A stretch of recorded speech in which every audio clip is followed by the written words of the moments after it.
ingin hidup layak dengan kualitas hidup yang pantas. Dan ini tekad kita, ini perjuangan kita bersama.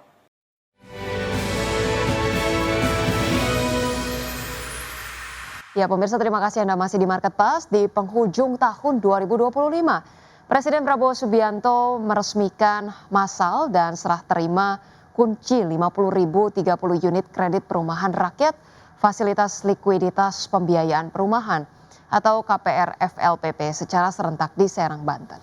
Ya, dalam serah terima kunci KPR FLPP ini, Presiden menegaskan sebanyak 50.030 unit KPR tersebut disebar ke sejumlah titik di 33 provinsi.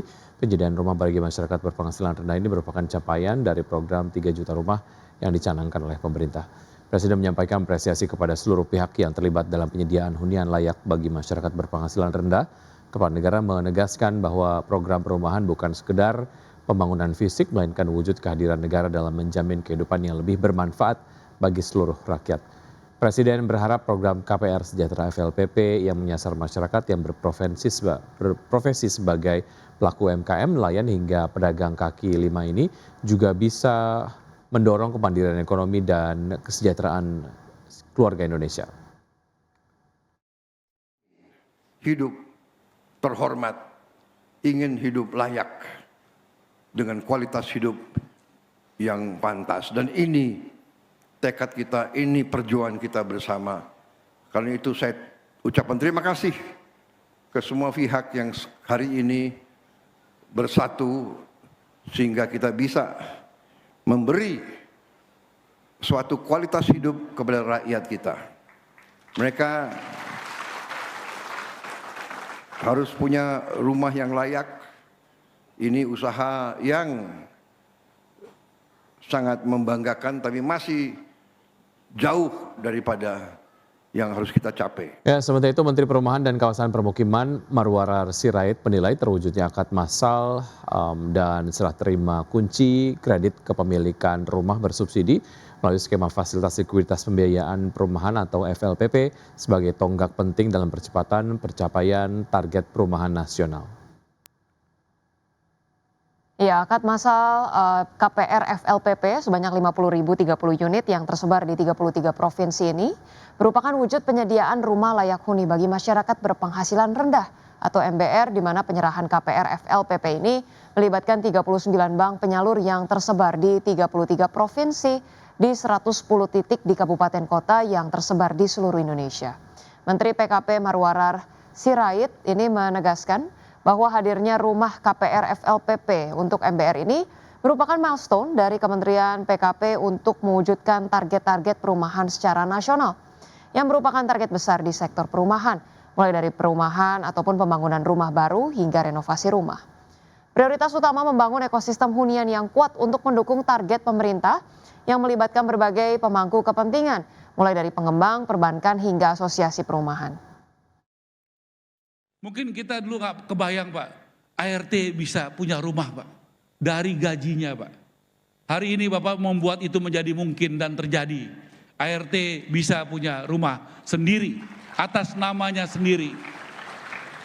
Saya pikir ini Indonesia yang mau kita capai Pak, Indonesia yang berkeadilan.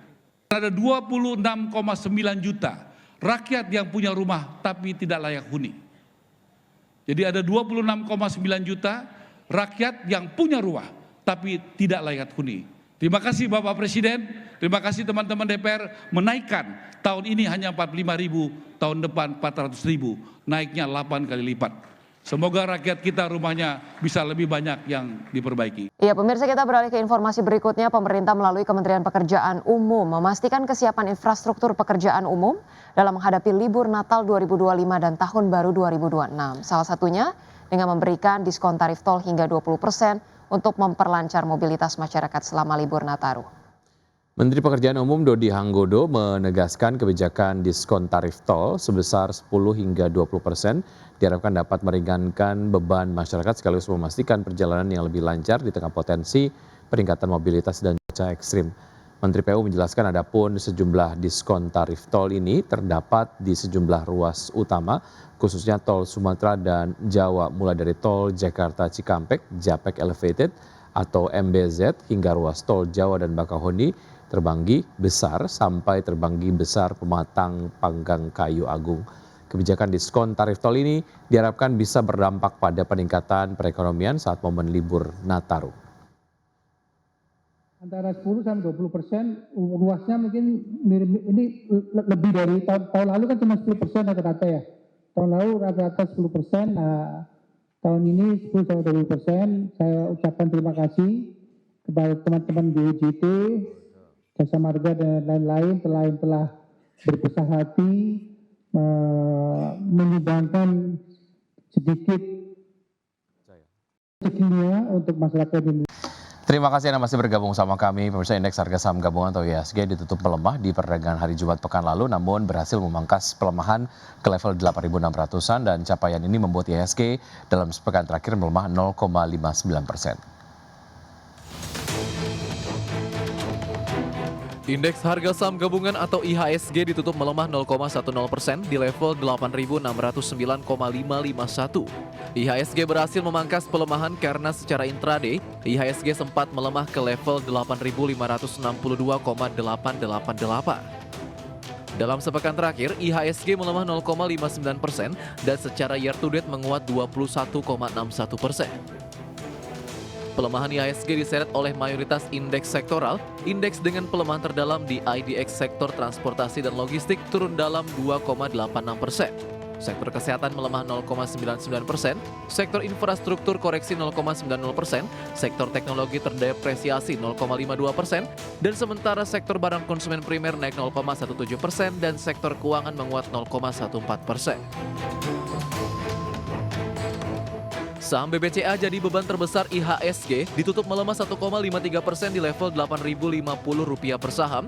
Saham BYAN ditutup melemah 4,06% di level Rp15.950 per saham.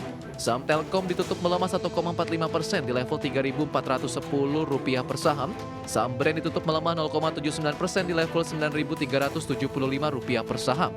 Dan saham Mora ditutup melemah 4,13% di level Rp10.450 per saham. Sementara penguatan IHSG terpangkas ditopang penguatan saham DSSA ditutup menguat 3,34% di level Rp109.125 per saham. Saham BRPT ditutup menguat 1,74% di level Rp3.510 per saham. Saham BMRI ditutup menguat 0,49% di level Rp5.175 per saham. Dari saham perbankan Big Caps, fokus investor tertuju ke saham BMRI yang menguat dan bertahan di zona hijau sendirian, dibayangi rencana pembagian dividen interim kepada para pemegang saham untuk tahun buku 2025 sebesar Rp100 per saham dengan nilai total sekitar Rp9,3 triliun. Pembagian dividen interim dihitung berdasarkan jumlah saham beredar perseroan sebanyak 93,33 miliar lembar saham, dengan turut memperhitungkan saham treasury yang berasal dari pelaksanaan buyback saham hingga tanggal pencatatan. Perusahaan menyampaikan jadwal pelaksanaan pembagian dividen interim akan diumumkan kemudian. Berbagai sumber IDX Channel.